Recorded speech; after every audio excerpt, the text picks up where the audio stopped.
Hi, and welcome to the Ask Dr. Angela podcast with everyone's favorite OBGYN, Dr. Angela Jones. Have you ever been too embarrassed or shy to ask your own doctor about your, girl parts? Well, you've come to the right place to get straight answers. Feel free to ask Dr. Angela anything women's health related. Obstetrics and gynecology? She keeps it real. Pregnancy? She's been there, done that. Menopause? She'll get you through. Young or old, Dr. Angela's got you covered, girl. Now here's Dr. Angela. What's up, people? This is Dr. Angela, everyone's favorite OBGYN, and I would like to officially welcome you to episode 198 of the Ask Dr. Angela podcast. I am blown away, overwhelmed, ecstatic, creaming my panties excited to have Ming Chen as a featured guest today. He's a fellow podcaster. He is also on Comic Book Men on AMC. Ming, welcome to our show. Thank you very much. Thank you for the warm welcome. It's a huge honor. I'm being asked Dr. Angela.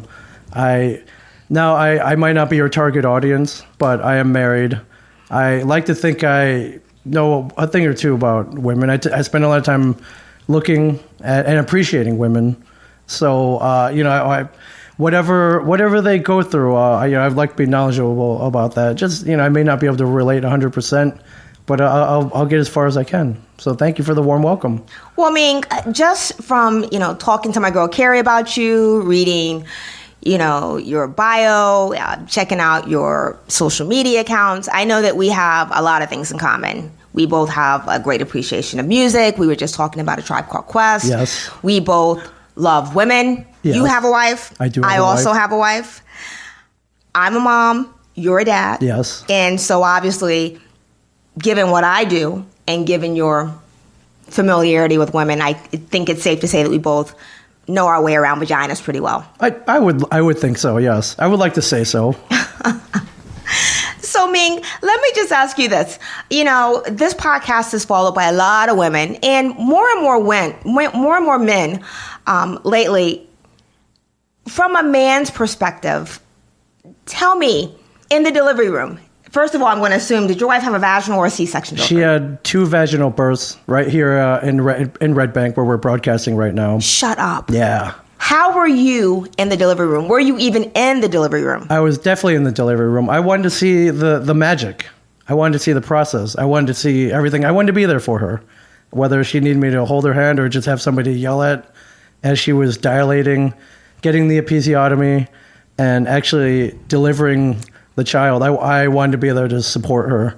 My experience was before my first child, everything was whatever I saw from either the TV show ER or the emergency childbirth 16 millimeter film from high school. So I had no idea what to expect. So was it what you expected? It was a lot more sterile, I thought. Our doctors they're very professional to the fact that they got in, had a job to do, and got out. I didn't know the nurses did as much work as in the movies. You just see the doctor in there yelling, get me, I need, I need a scalpel or whatever. So I saw the nurses did a lot of work, which I thought was cool. They have a larger appreciation for nurses. And once when the child was born, it was magical. I had tears. And I'm not really a crier. I don't cry at movies that much. Okay. I try not to show too many emotions crying wise. So once you see that head coming out, it's a miracle. There's no other way to describe it. And then after the child was birthed, I didn't expect that much blood. It looked like a crime scene. It absolutely looked like a crime scene. And it was shocking how much blood there was. So, I know, right? Yeah, again, something you don't see in the movies. The baby comes out very clean in the media, and that's just not the case in real life. Yeah, there's a lot going on down there. Yes. In real life. So let me ask you this. Were you the husband and the partner that held the hand? Were you holding the leg? Were you helping to count during the pushing? What were you doing? Because I do have some men, and whatever you need to do, that's fine, that have to just kind of sit down by the bedside, turn and face the wall because they can't take all that's going on down there? I try to do as much as I could. So I try to be involved as much as I could. I tried holding the hand until the pain became too great, and I think my wife was just yelling at me and let go of my hand. Yeah. So I'm not squeamish. So I know I have a couple friends that weren't even in the room. They couldn't handle it. But I really wanted to see the whole process. That's pretty fantastic. And I think you hit the nail on the head. The thing about childbirth, and people ask me all the time, doesn't it get old? Is that it's amazing every single time. Yeah. And you've been through it twice, so you know every single time it's different and it's as amazing as the first time. Yeah. First time for anything, you don't know what to expect. It's a new experience. Second time, even though you've been through it already, it's like looking at a painting or something. You always see something you didn't see the time before. And my wife's second birth way easier than the first, so the kid kind of popped out way faster than the first one. And thank goodness. Yes. And it was still fun to watch. It's not the Super Bowl, but it's still it's still a miracle, and it's still pretty cool. So let me ask you this, Ming. A lot of moms are now working moms, very busy. You're obviously a very busy working dad. How do you find time to be a present dad? I'm trying. I'm on the road a lot. My wife is a saint, and I want to take this opportunity to give her all the credit. She is a super mom. Sometimes I wake up, I think her purpose in life was to be a mother, and she does such a great job. And I try to be at home as much as I can. A lot of weekends these days, with everything going on with the TV show, I go to a lot of comic book conventions. Right. I'm gone a lot of weekends. Almost, I think I went to 34 conventions last year. So that's 34 weekends I was not at home. While I'm home, I try to be there for my kids. If they want to do something, I try to oblige them. Try to spoil them while I'm home, and I'm sure my family will want me home more. But someone's got to bring home the bacon and put gas in the car tank, and keep up with the car payments as well. So, girl, I know you were preaching to the choir. Yeah. So right now, I'm hustling right now while I can. That's one of the things I like about you, Ming. You are getting your hustle on. Yeah. I like that, on your grind to provide for your family. Yeah. Yet you're obviously there for your family. I saw a picture of you. I think it was a post on Instagram around Thanksgiving, and you were preparing to carve your turkey with what looks like a samurai sword. Yes. Any Walking Dead fans out there? I have a Michonne sword, and I'm like, hey, this looks like a proper instrument to be carving a turkey. Why not?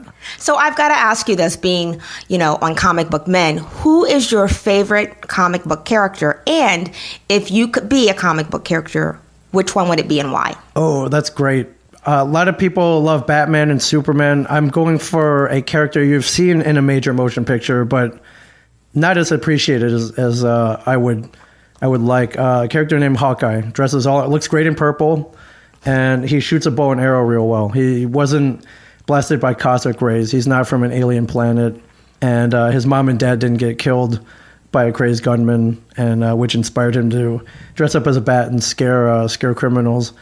But the current issues that are out now, he's just a regular guy who wants to help his community, and I thought that was pretty cool. It's also part of the Avengers, and the Avengers don't let everybody in, so but still underappreciated. When you think of the Avengers, most people think Iron Man, Hulk, Captain America. There are two characters who kind of get left on the back burner. It's Black Widow, the Scarlett Johansson character, if you watch the movies, and Hawkeye, played by Jeremy Renner in the movies. And I always root for the underdog. So not that he really is one, but he's just not mentioned as much as the other ones. And who would I want to be? That's a great question as well. Most people say Superman. Superman's pretty much very powerful. And I think I would be more like Batman, like a regular guy, builds himself up, a little crazy.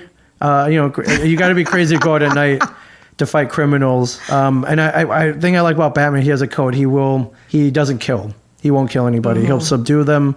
He'll take the bad guys to the proper authorities. They always wind up escaping, unfortunately. And he could kill them. He's In most cases, he's perfectly justified, but he won't. He doesn't want to put people through what he felt when his parents got killed. Mm-hmm. And Batman also drives a really cool car. He does. He's got a car. He's got a plane. If you watch a TV show, he's got a boat. In the movies, he's got a motorcycle. Yeah, he's got the cool vehicles. He's a ladies' man. Yes. He's got money. He's got, more important to me, he's got gadgets. So I love the gadgets. Mm-hmm. My mini-me wants to see the new Lego Batman movie that's coming out. Yes. And I'd be lying if I said I wasn't excited to see it as well. I think those Lego movies are geared toward all audiences, and they have those little inside jokes that are great for adults that might fly over kids' heads. So you guys are going to enjoy that. Yeah, I can't wait. So I'm going to say that we're in your studio. It's amazing. I see superheroes and comic book heroes all over the place. I also have to say that I'm looking at Superman. You know, I'm rocking a Superman sweatshirt for you today. Amazing. And I look up and I see Wonder Woman. And one of the things that I really like about Wonder Woman is she is bringing back the full coverage brief. Yes. And for women, you know, thongs all the time, not so comfortable all the time. So let me ask you this. Do men wear thongs? They have, but men don't have that concern over, it's the panty line. Yes. It's the main concern. Yes. It's a fashion statement. Okay. And men just don't care. I mean, you've seen how most men dress. They clearly don't care about the way they look on the outside. Okay. You know, maybe they'll have their hair nice. Right. The facial hair nice. Okay. Rest of them usually a mess. And even when you see guys trying, they always try too hard, in my opinion. The shirts are gaudy. The pants are kind of ill-fitting. Mm-hmm. And I've always said, the way you tell if a man cares is the shoes. Yes, the shoes say it all. Yeah, and that's why I always try to wear cool shoes. So because we all know that a good pair of shoes can save any outfit. Yeah. And I've never worn a thong. I've been one episode of Comic Book Men. They asked me to wear orange Speedo, which you can see, I believe, in season 3. That's about as far as I got. And I imagine though the thong is not very comfortable, and that's the other thing. Men, they're all about comfort. They'll do anything to feel comfortable. That's usually why they dress so bad. The most comfortable clothes are maybe not the most attractive. So I admire women suffering on a daily basis, sometimes every day. To wear the thong. I know some women actually prefer them, but I can't imagine it's a majority. Yeah. From my perspective, I think aesthetically, I think it looks great. So selfishly and aesthetically, I think it looks great. I definitely appreciate it, but I appreciate it more because from the fashion and beauty aspect there. To me, a lot of my friends are like, oh my God, that woman's hot. I'll see her. Yeah, she is attractive, but I love that she went through that 2-hour-long effort that morning to look amazing. Not for me necessarily, but for herself. Yes. And I love that. I think that's great. And I love that you said that, because for most women, it's for themselves. And that's very empowering. We look good, but it's for ourselves. And if you happen to benefit from it, that's good for you. Yeah, it's the, I do find the woman sexy, but I find the effort even sexier. Yes. Beauty is a lot of work. Of course, we know, and we're happy that gorgeous men like you appreciate it, Ming. Thank you. You're welcome. So, in closing, Ming, I just want to say thank you so much for being a guest on today's podcast. Absolutely. You've been amazing. Thank you so much for having us into your amazing space. I can't wait to come back and play some Texas Hold'em, where the stakes are low, but the fun is high. Always. And I also want to thank our listeners for tuning in to this episode of the Ask Dr. Angela podcast. Please continue to follow along at www.askdrangela.com. That's AskDrangela. Until next time, look better, feel better, be better. See you soon. Thank you for listening to the Ask Dr. Angela podcast. For more information on women's health and the show notes for this episode, please visit Dr. Angela at www.askdrangela.com. While you're there, don't forget to leave your own message for Dr. Angela. See you soon! All of the information provided and discussed in this podcast is for educational and informational purposes only and should not take the place of consulting a physician. This podcast is not intended to diagnose, treat, or cure any disease or illness and does not and should not replace treatment from a medical professional.